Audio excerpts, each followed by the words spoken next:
सिलीगुड़ी महकमा के खरीबाड़ी क्षेत्र में ट्यूशन से घर लौटते समय किशोरी के साथ छेड़छाड़ की घटना हुई है। इस मामले में पुलिस ने 2 लोगों को गिरफ्तार किया, जिनके नाम मोहम्मद समीम और मोहम्मद सिद्दीकी बताए जा रहे हैं।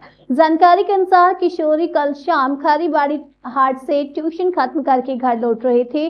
शाम होने के कारण अकेली होने का फायदा उठाते हुए 2 युवकों ने उसका पीछा किया।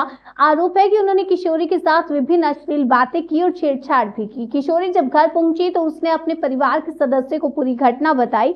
इसके बाद परिवार के सदस्य ने खरीबाड़ी थाने में लिखित शिकायत दर्ज कराई। पुलिस ने लिखित शिकायत के आधार पर पूरे मामले की जांच शुरू की और 2 आरोपियों को गिरफ्तार कर लिया। गुरुवार को गिरफ्तार दोनों सिलीगुड़ी महकमा अदालत में पेश किए गए। इस घटना पर किशोरी के परिवार ने आरोपियों को कठोर से कठोर सजा देने की मांग की। কালকে টিউশন থেকে আসতেছিলাম, 2টা ছেলে আমার পিছনে আসতেছিল, অনেকক্ষণ ধরে পাচ্ছিল, তো আমার গায়ের উপর পড়ে যায়, আমার হাত ধরে টানটানি করার মতো অবস্থা চলে আসে। ওরা চাচ্ছিল, ওরা আমাকে এটা থ্রেট দিচ্ছিল, আমার নাকি রেপ করবে, আমার নাকি মার্ডার করবে। ওই আমি যে রাস্তাতে বাড়ি আসি ওই বাড়ির রাস্তা আমার নাকি হাঁটতে দেবে না, এমন অবস্থা। আর ছেলেগুলো পাচ্ছিল, তো আমাকে টাইনে তখনই নিয়ে চলে যায়। এমনভাবে আর কি মানে আমাকে থ্রেট দেওয়া হয় যে আমি মানসিক চাপে চলে যাই ওদের কথা শুনে। আর আমার প্রচুর ভয় পেয়ে গিয়েছিলাম, মানে অনেকক্ষণ ধরে ওরা আমার পিছনে তাড়া করতেছিল আমাকে। এমনকি ওরা বারবার মানে এক কথাই বলতেছিল আমার নাকি রেপ করবে, আমার নাকি মার্ডার করবে, আমার মান সম্মান কিছু রাখবে না, এই রাস্তা দিয়ে আমি যাওয়ার আর কোনো যোগ্যতা থাকবে না। বারবার এক কথা বলেই যাচ্ছিল ছেলেগুলো। আর এমনভাবে তাড়া করতেছিল আমাকে, মানে ওরা তখনই যদি ফাঁকা পাইতো তাহলে তখনই আমার হয়তো রেপ হয়ে যাইতো। এইটাই মানে হয়েছিল আমার সাথে। কয়জন ছিল ছেলেগুলো? 2 জন ছিল। এর আগেও কি তোমার পিছু ধাওয়া নিয়েছিল তারা? না, কখনোই না। ছেলেগুলোর সঙ্গে কোনো চেনা জানা বা কোথাও দেখেছো এর আগেও? না, সেরকম ভাবে কোনোদিন চিনিও না, দেখিও নি। হঠাৎ ফাঁকা আসতে কখন হয়েছিল? সন্ধ্যার সময়? হ্যাঁ, সন্ধ্যা 5:30টায়। এখন কি চাইছো তুমি?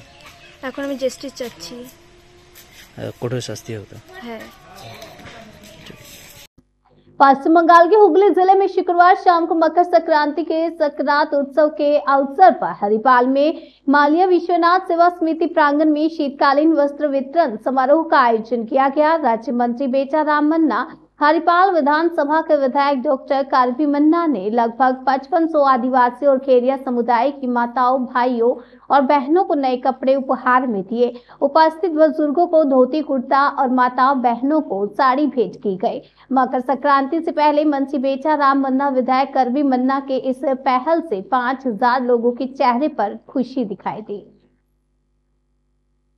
বাঙালির উৎসবেও দেখা গেছে বস্ত্র বিতরণ করতে এবং ছট পুজোতেও দেখা গেছে। এখন দেখা যাচ্ছে আদিবাসী সাঁওতাল সম্প্রদায়ের পৌষ সংক্রান্তিতেও আপনারা বস্ত্র বিতরণ করছেন, কি বলবেন?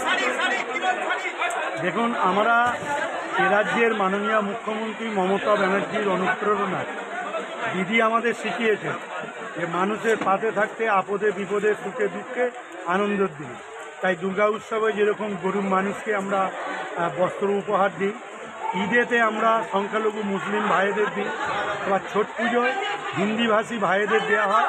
এবারে পৌষ সংক্রান্তিতে আদিবাসী সাঁওতাল সম্প্রদায়ের সাগরাত উৎসব পৌষ সংক্রান্তিতে, তৎসহ সব্বর ফেরিয়া সম্প্রদায়ের টুসু উৎসব, যারা এই পৌষ সংক্রান্তিতে নতুন জামা কাপড় পরে আনন্দ করে।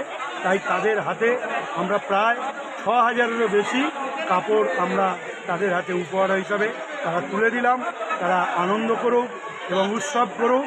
আর এটুকু জানেন, ধর্ম যার যার উৎসব সবার, তাই এই উৎসবে আমরা সকলেই সামিল হয়েছি। আমরা আদিবাসী ভাইদের পাশে দাঁড়িয়েছি, সব্বর ফেরিয়া পাশে দাঁড়িয়েছি এবং মাঝিদেরকেও সম্মান দিতে দেয়। এবং আমাদের এই ব্লকে প্রায় 75 জন মাঝি আছে, জগমাঝি, মাঝি, তাদের সবাইকেই আমরা সম্মানিত করি। सिउड़ी थाना पुलिस ने गुप्त सूचना के आधार पर सिउड़ी के कुलेरा मोड़ के पास एक लॉटरी व्यापारी को गिरफ्तार किया। उसके पास से करीब 10,000 रुपए के नकली नागालैंड लॉटरी बरामद की है। गिरफ्तार आरोपी का नाम सुजॉय चक्रवर्ती है, जो सिउड़ी थाना क्षेत्र के नंबर 1 ब्लॉक के तिलपाड़ा पंचायत के अजयपुर गांव का निवासी है। आज आरोपी को सिउड़ी अदालत में पेश किया गया, जहां न्यायाधीश ने उसे 8 दिनों की न्यायिक हिरासत में भेजने का आदेश दिया है। सरकारी वकील मुक्ता हुसैन ने बताया कि आरोपी को फिर से 18 जनवरी को सिउड़ी अदालत में पेश किया जाएगा। এটা গতকালকে ওই 4:30-5টা নাগাদ সিউড়ি থানা তিলপাড়া ব্রিজে রেড করে, সেখানে 21খানা গরু রিকভারি হয় এবং 4 জনকে অ্যারেস্ট করা হয়। যে 4 জনের নাম হচ্ছে 1 নম্বর শেখ সিরাজ, 2 নম্বর শেখ আশরাফুল, 3 হচ্ছে শেখ মেহফুল আর 4 নম্বর হচ্ছে সাইদুল এলিয়াস কটা। এদের 4 জনকে অ্যারেস্ট করে এবং গরুগুলো সিজ করে। আজকে তাদেরকে কোর্টে প্রোডাকশন করে। কোর্ট 16-1 সিডি কলফার করেছে এবং তাদেরকে জেসিতে পাঠিয়েছে। জেসিতে যেমন হয় 14 ডেজ, 14 দিন অন্তর আবার ডেট পড়বে। আজকে 10 তারিখ, 24 তারিখ হয়তো ডেট পড়বে। আর সিডির জন্য ডেট ফেলেছে 16 কল পারছে। 4 জন কোথা থেকে আসছিল না আসছিল ডিটেলস আমি আমার নাম Muktab Hossain, APP CGM court Sewri में। भाजपा नेता दिलीप घोष नदिया के हबीबपुर में आयोजित एक विरोध सभा में शामिल हुए। उन्होंने बांग्लादेश में हिंदुओं पर हो रहे अत्याचारों के खिलाफ जोरदार विरोध प्रकट किया और सभी सनातनी समुदाय के लोगों से एकजुट होकर अत्याचारों के खिलाफ आवाज उठाने का आह्वान किया। इसके साथ ही मीडिया से बातचीत के दौरान दिलीप घोष ने राज्य सरकार पर भी कड़ा प्रहार किया। उन्होंने राज्य के अस्पतालों के व्यवस्थित बुनियादी संरचना और शिक्षा व्यवस्था की स्थिति को लेकर सरकार की तीखी आलोचना की। विश्व शांति, पृथ्वी शांति, प्रकृति शांति ठाकुर मशाई बोलें जल छड़िए दें। विश्व प्रकृति शांति केन बोलते যাব? আমি খরচা করে, কারণ এটাই আমাদের ধর্ম, এটাই আমাদের সংস্কৃতি। তাই বিশ্বে বহুবার আমরা অত্যাচারিত হয়েছি, কিন্তু কারো এক ফোঁটা জমি নিইনি, কারো মসজিদে গির্জায় বা কোথাও আক্রমণ করিনি, কোনো অন্য ধর্মের লোককে বলিনি তুমি হিন্দু হও। বিবেকানন্দের কাছে লোকে এসেছিল খ্রিস্টান, যে আমি হিন্দু হতে চাই, বলতে আমার হিন্দু হওয়ার দরকার নেই, তুমি ভগবানের উপাসনা করো, তোমার মতে থেকে নিষ্ঠার সঙ্গে সততার সঙ্গে তুমি ভগবানকে পাবে, এটা হিন্দুই বলতে পারে। আজকে অন্য ধর্মের লোকেরা সারা ভারতবর্ষকে কবজা করার জন্য হাজার হাজার কোটি টাকা পাঠাচ্ছে, ছল বল কৌশলের টাকা পয়সা দিয়ে, চাকরি দিয়ে, মিথ্যা কথা বলে আমাদের দেশের গরিব এসসি এসটি ওবিসি এদেরকে কনভার্ট করে এই দেশকে 10 বার ভাগ করেছে, 10 টুকরো হয়েছে, কারণ ওখানে হিন্দুর সংখ্যা কমে গেছে। আর বাংলাদেশের সমস্যা কেন? হিন্দুর সংখ্যা কমে গেছে। পাকিস্তান কেন হয়েছে? হিন্দুর সংখ্যা কমে গেছে। যেখানে হিন্দুর সংখ্যা কমে যাবে সেখানে না গণতন্ত্র থাকবে, না ধর্মনিরপেক্ষতা থাকবে, না কোনো শান্তি থাকবে। গণতন্ত্র কোথায় আছে? ভারতবর্ষে। আমাদের দেশে পাশেই 8-10টা দেশ আছে, ভারত থেকে আলাদা, শেষে হয়েছে পাকিস্তান, পূর্ব পাকিস্তান, পশ্চিম পাকিস্তান, পরে বাংলাদেশ। আছে গণতন্ত্র? একটা বুড়ো ভামকে বসিয়ে দিয়েছে ওখানে, সে নির্বাচন লড়েনি, তার কোনো অধিকার নেই সাংবিধানিক, সে নাকি দেশ চালাবে, আর নির্বাচিত সরকারকে তাড়িয়ে দিয়েছে। দিয়ে সংখ্যালঘু হিন্দুদের অত্যাচার, মা বোনদের সম্মান নষ্ট, জমি জায়গা পুকুর দখল করে নেওয়া, কোন খারাপই, খ্রিস্টানদের পাড়া জ্বালিয়ে দিচ্ছে আর লোক পালিয়েছে। এমন একটা দেশ, যে দেশের মানুষ নিজের দেশের প্রতি তাদের শ্রদ্ধা নেই, নিজের পার্লামেন্ট হাউস লুট করে নিচ্ছে, নিজের প্রধানমন্ত্রীর বাড়িকে লুট করে নিচ্ছে। কেন? এরকম একটা দেশ হলো কি করে? আমাদের তো দেশের অংশ ছিল। যদি ভারতে গণতন্ত্র থাকে, ওখানে কেন নাই? পাকিস্তানে দেখুন কখন নির্বাচন হচ্ছে, কে নির্বাচিত হচ্ছে তার ঠিক নাই, কে সরকারে আছে, যে বেশি সিট পেলে তাকে তাড়িয়ে দিল ইমরান খানকে, অন্যজন বসে গেল, সেনা চালাচ্ছে। কারণ ওদের দেশের, ওদের ধর্মে, ওদের চরিত্রের মধ্যে গণতন্ত্র বলে কিছু নেই, ধর্মনিরপেক্ষতা নেই। আফগানিস্তান থেকে, পাকিস্তান থেকে হিন্দুদের মেরে, শিখদের মেরে তাড়িয়ে দিয়েছে। এখন বাংলাদেশ থেকে শুরু হয়েছে। কিন্তু বলতে পারবে কি ভারতবর্ষে কোন একজন সংখ্যালঘুর উপরে কেউ অত্যাচার করেছে? যদি কেউ করে, বদমাইশি করে, তাকে পুলিশ ধরে নিয়ে যাবে, থানায় ঢোকাবে, জেল দেবে, ফাঁসি দেবে। আর ওখানে আজ মার খাচ্ছে হিন্দুরা, ফোন করছে, সেনা আসছে না, পুলিশ তো নাই, দিনের বেলা রাত্রেবেলা বাড়িতে তালা লাগিয়ে দিচ্ছে, আগুন লাগিয়ে দিচ্ছে, জ্যান্ত পুড়িয়ে মারছে, কেউ দেখার নাই। আর ভারতবর্ষে সেই মুসলমানরাই সবচেয়ে সুখী, সবচেয়ে সুরক্ষিত আছে বিশ্বের কোন দেশে, মুসলিম দেশেও নাই আছে, ওখানে মুসলমানদের মেরেছে, পাকিস্তানে মরছে, সিরিয়াতে 2। उत्तर 24 परगना जिले के मीनाखा के कुमारजोल ग्राम पंचायत अंतर्गत खेरी बेरिया इलाके के एक नाले में शनिवार सुबह करीब 35 वर्षीय युवक का शव तैरता हुआ दिखाई दिया। स्थानीय लोगों ने तुरंत मीनाखा थाना पुलिस को सूचना दी। खबर मिलने पर मीनाखा थाना पुलिस मौके पर पहुंची और शव को बरामद किया। फिलहाल शव को मीनाखा ग्रामीण अस्पताल भेजा गया है और पोस्टमार्टम के लिए इसे बशीरहाट जिला अस्पताल भेजा जाएगा। पुलिस ने अप्राकृतिक मौत का मामला दर्ज कर जांच शुरू कर दी है। এলাকায় অনেকটা আতঙ্কিত মনে হয় যে কেউ মেরে দিয়ে গেছে কি কেউ বলতে পারছে না। ওখানে একটা বাচ্চা প্রথমে দেখলো, দেখে বলল যে ওখানে একটা লাশ পড়ে আছে। সবাই লোকজন ছুটে মুটে গিয়েছে, গিয়ে দেখলো হ্যাঁ পড়ে আছে। সবাই আসলো, এসে পুলিশকে খবর দিল, পুলিশ আসলো, এসে লাশটাকে তুলে নিয়ে চলে গেছে। বস্তাবন্দি দেওয়া ছিল না এমনি খোলামেলা এমনি অবস্থা? খোলামেলা ছিল। কি মনে করছেন, ফোন করা হয়েছে নাকি মদ্যপান অবস্থা নেশাগ্রস্ত করতে গিয়ে? ওটা আমরা ঠিক বলতে পারবো না। আপনার নাম? আমার নাম ইব্রাহিম বলি। আমরা এই বাচ্চা কাচ্চা বললো, আমরা গিয়ে দেখলুম যে এরম পান্তি পড়ে আছে। আচ্ছা, এই দেখলুম, আর কিছু দেখলাম। আচ্ছা, তাকে কি চেনেন? না, আমরা চিনি। আচ্ছা, অপরিচিত? অপরিচিত লোক, মানে মুখ টুক কিছু দেখা যায় না, মানে জলে ডুবে আছে। আমরা গিয়ে দেখে টেকে চলে আসি।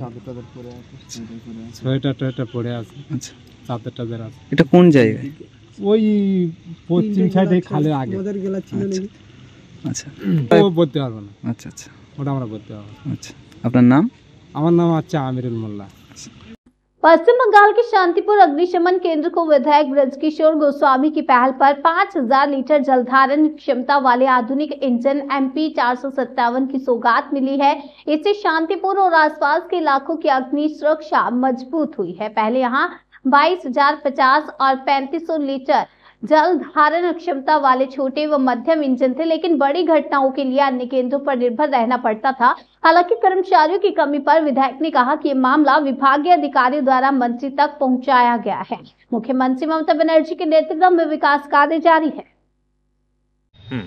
सम्मानिया मुख्यमंत्री श्रीमती ममता बंदोपाध्यायेर अनुप्रेरणाय दफ्तरेर मंत्री सम्मानीय सुजित बसु महाशयर महानुभावताय एवं सर्वोपरि शांतिपुरेर सम्मानीय विधायक डॉक्टर ब्रजकिशोर गोस्वामीर ऐकान्तिक प्रचेष्टाय आमादेर एकटी अत्याधुनिक सुविशाल MP 457 आमादेर स्टेशनके प्रदान करा हयेछे। उक्त गाड़ीटी आसार जन्य शांतिपुरेर जनसाधारणेर जे कोनो रकम एमार्जेंसि समस्याय आमरा आरो भालोभावे परिसेवा दिते पारबो, सेई काजे आमरा बद्धपरिकर। आमरा चेष्टा करब शांतिपुरेर जे कोनो रकम एमार्जेंसि काजे এই অত্যাধুনিক গাড়ি যাতে আমরা ব্যবহার করতে করে মানুষকে আরও ভালো পরিষেবা দিতে পারি তার ব্যবস্থা। এটার ওয়াটার ক্যাপাসিটি কতটুকু?